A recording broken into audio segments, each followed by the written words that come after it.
आंथ' होनदों मुसलपुर समस्तियाव मोनसे जुदि गाब गोनां न' मोनसे जुदि थिं नांनानै थानाय न'आव जुदि आंनो देखायनो हायोबा इथाखौ जुदि प्लास्टार होनानै देखायनो हायोबा आंथ' गाबोननो इउपिपिएल दोलोनिफ्राय आरो आंनि जे बिटिआर सरकारनि इएम जे पस्ट दं बेखौनो गारगोन होननानै आं रादाय होनो हायो।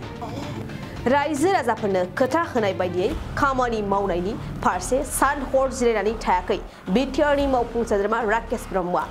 बिथां राकेश ब्रह्मआ बुंदों 24 नं मुसलपुर बियाबनि मोनफ्रोमबो गामियावनो रायजो राजाफोरनि सुबिदानि थाखाय कमिउनिटि न'ब्लांखौ लुनानै होगोन। बे नोजोरजों थांनाय माखासे साननिफ्रायनो कमिउनिटि न'ब्लां लुफुंनो थाखाय अन्थाइ खाम्फा गायसननानै होदों मावफुं सोद्रोमा राकेश ब्रह्मआ।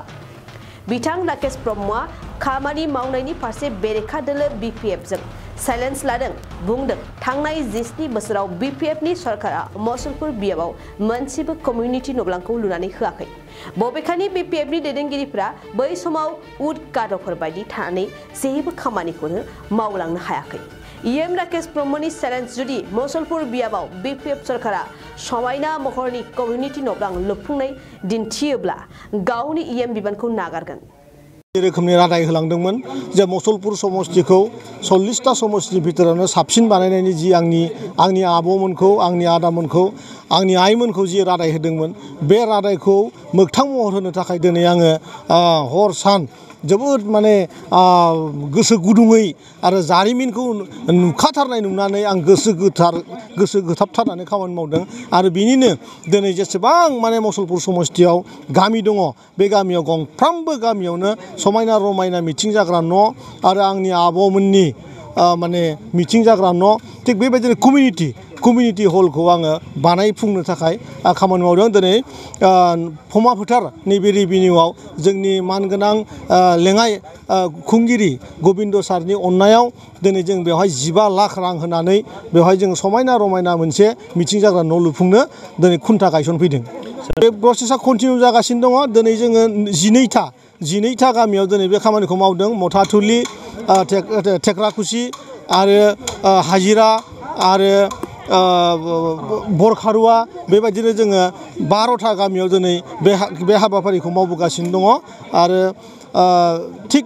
2 थारिख खालि एप्रिल मासनि 2 थारिखआव आरो फिन खेबसेबाव लास्ट माने जोंनि गामि माखासे माने दंबावो 16था गामि दंबावो बे 16था गामिखौ खालामखांनायनि उनाव उद्घाटन खालामखांनायनि उनाव आं मोनसे खोथाखौ रोखा बुंनो हाखायो जोंनि मुसलपुर समस्तियाव बेबायदि मोनसेबो गामि गैला जेरावनोखि बिटिआर सरकारनि आसनि मोनागारा माने न' बा लामा बा बेफोरबायदि माने मोजां स्ट्राक्चारजों लुफुंजोबनाय बेबायदि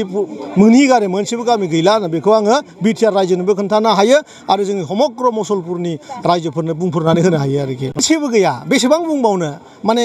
गाद' खोमा गैयि आरो माने बिखा गैयि थै गैयि मानसिफोरखौ जों बेसेबां बुंबावनो बेफोरो गाद'फोर बायदिसो मानसि उदगाद' जायखौ होनो थारमाने लासिं सिं परिबेस मोनसेबो गामियाव मोनसेबो न' गैया बिजि सान्दाबो मोनसे बिसोर 17 बोसोराव गारना होनो हायाखै दिनैनि दिनाव दुगा खोथा लेक्सार होलागासिनो दङ खामानि जायाखै उमुक जायाखै जों मावखानायसो तुमुक मावखानायसो जोङो बिथां राकेश ब्रह्मनि सायाव जोंहा एसे सनमान लाखिनो गोनां दङ आरो जों बे हिसाबै सनमान होदों। जोङो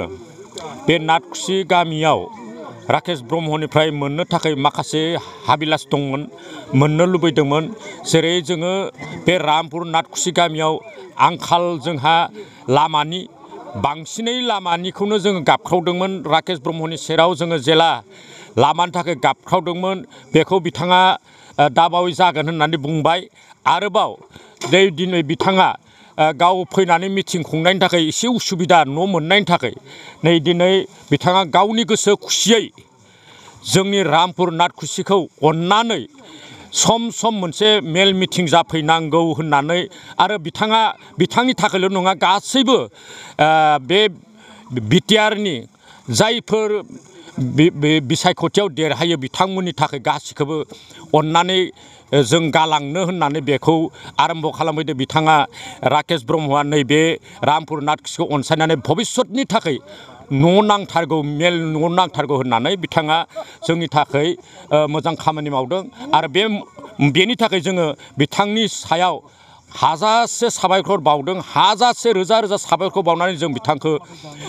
जोबोद खुसियैनो साबायखर होबाय जोंनि जिथु आंखाल बे आंखालखौ बिथाङा बुजि मोननायनि थाखाय जों हाजार हाजार धन्यबाद जनायदों मसलपुर कमस्टिनि जा राकेश ब्रह्म सारा आगोलो इलेक्सन समायाव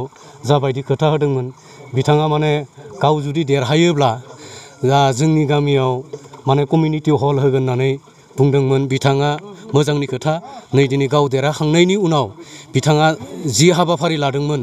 जि खोथाखौ रायजोफोरनि सिगाङाव बुंलांदोंमोन बिथाङा गावनि बुंनाय लेखा बिथाङा दिनै जोंनि रामपुर नाथकुसि गामियाव बिथाङा कमिउनिटि हलखौ लाबोनानै होनो हाबाय आरो राकेश सारखौ आरो फैगौ समाव जाबायदिहाय माने जोंनि रायजोनि गेजेराव जेरैबायदिहाय माने आंखाल जानानै दङ बे आंखालफोरखौ गासै खामानिखौ बिथाङा लासैनोब्लाबो रायजो राजाफोरनि गेजेराव गासै खामानिखौ मावजोबनानै होलांथों आरो बेबायदिनो मावबाय थालांगोन होननानै आं बिथांखौ आङो थुलुंगा होयो 2023-24 सोलोंथाइ बोसोरनि थाखाय गोदान मुं थिसननाय लानानै फैदों बडलेण्ड एकाडेमि सिनियर सेकेन्डारि फरायसालिया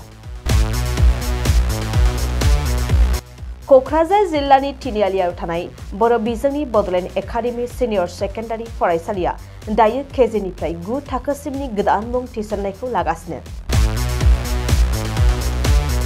बडलेण्ड एकाडेमि सिनियर सेकेन्डारि फरायसालियाव गुनगोनां सोलोंथाइ होनायजों लोगोसेयैनो नोंथांमोना बे फरायसालियाव थानाय जानायनि हस्टेल खाबुखौ मोननो हागोन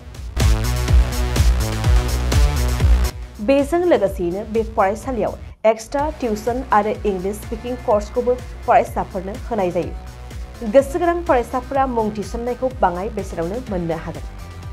बेनिखायनो बडलेण्ड एकाडेमि सिनियर सेकेन्डारि फरायसालियाव फरायसा एबा नोंथांमोनहा मुं थिसननायनि बागै मिन्थिनोब्ला नैबे मबाइल नम्बर 9101488399 नङाब्ला थोंजों फरायसालियाव थांनानै खौरां लाहैनो हागोन